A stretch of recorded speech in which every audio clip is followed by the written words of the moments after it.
Thomas the Tank Engine and Friends, Wooden Railway Adventures, Episode 106, Jack is Back.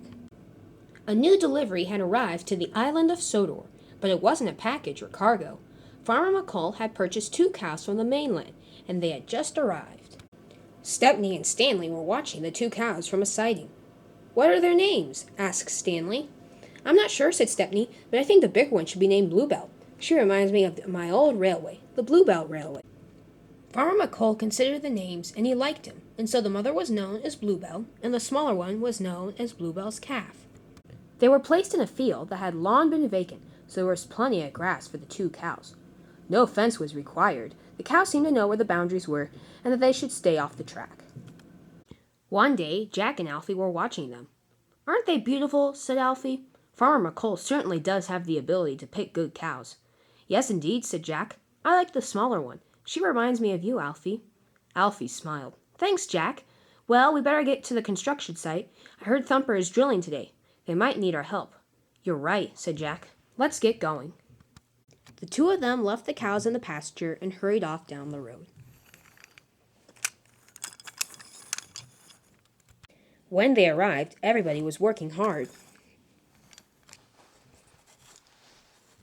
Even Max and Monty had stopped causing trouble and were busy loading up some gravel to take to the docks. "Hey, guys," said Madge, "you're just in time. Alfie, can you help me over there with moving that pile of dirt?" "Sure thing," said Alfie. "Madge," asked Jack, "what can I do?" "Nothing right now. Max and Monty might need some help. You could go ask them."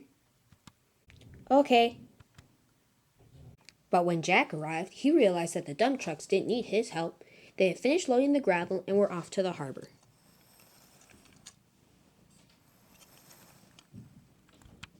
Jack also asked Byron if he needed help, but Byron said that everything was under control. By the end of the day, the work was done, but Jack hadn't helped one bit.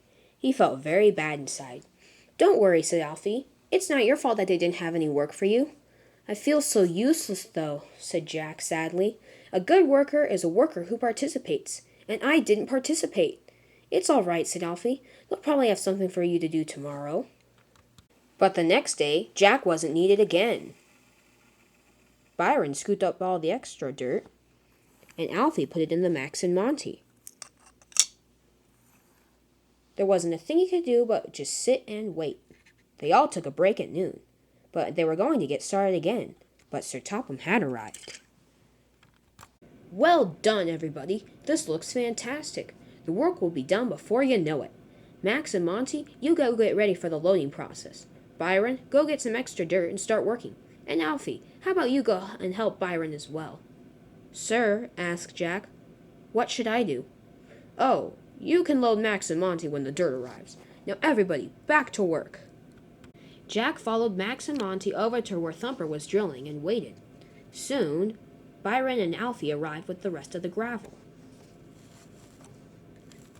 But Jack's front loader wasn't high enough to reach Max, and so when he tried to put the dirt into one, it tumbled to the ground. "Hey, what was that for?" said Max. "You're making this more complicated than it has to be." "Sorry," said Jack. "I'll try harder." "You better," said Max.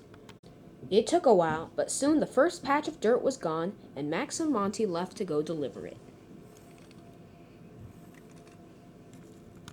But Jack felt like he wasn't needed. Before Alfie and Byron returned with a second load, Jack ran under a bridge and into a field. "It doesn't matter anyway," he muttered. "Nobody will notice that I'm gone." But they did. "Where's Jack?" asked Byron when he and Alfie arrived. "I'm not sure," said Monty. "He was here a few minutes ago. I wonder where he could have gone." "Oh well," said Max. "The best thing we can do is continue working. I'm sure he'll be back in a little bit." But trouble struck. Since Jack was gone, Alfie had to load the dirt instead. When his excavator hit Monty, he fell over and took Max with him. "Help!" called Max and Monty. "We need to get the dirt delivered to the docks in time. Alfie, go get Byron." When Byron arrived, he tried to lift them up, but his front loader was too big. "Ugh," he said. "I can't do it. This will be the perfect job for Jack." "I'll go get him," cried Alfie, and he was off.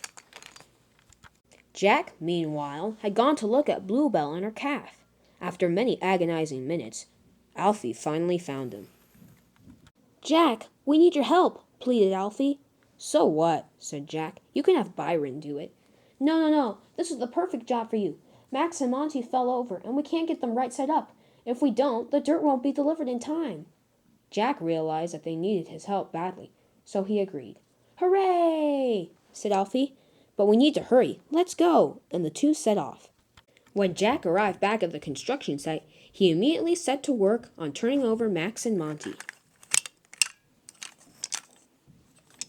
Soon, both were upright, and they were racing off to the harbor.